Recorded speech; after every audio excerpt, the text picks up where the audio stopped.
Kailan pa kaya makulit yun? Ay, naku, ako busog na busog talaga. Oh? Maleng. Ha? Mauna kayo sa loob, ha? Sige. Sige, libag, ha? Bye! Busog na busog kami. Sarap-sarap, no? Busog tayo.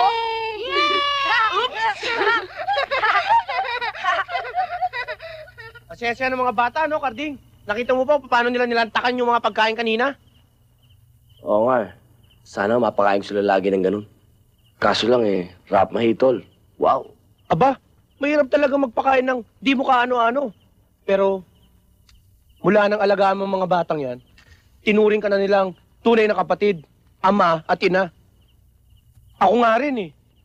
Turing ko sa'yo parang ama eh.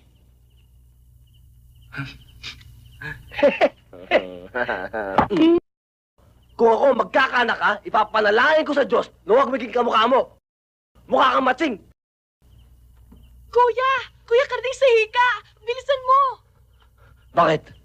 Si Hika, bumabalat na naman eh. Ayun, oh! Ika, talagang wala kang kabusugan, ah. Kakain mo lang kanina. Kanina yon, ngalon. Gutom pa ako. Ay, nako. Ay, nako. Kailangan kumayad ngayon ng doble para magkapera.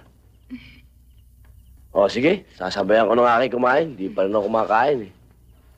Kaya sa susunod, Kuya Karding, pag kumain ulit tayo sa restaurant, huwag naman ibis ilalagay mo.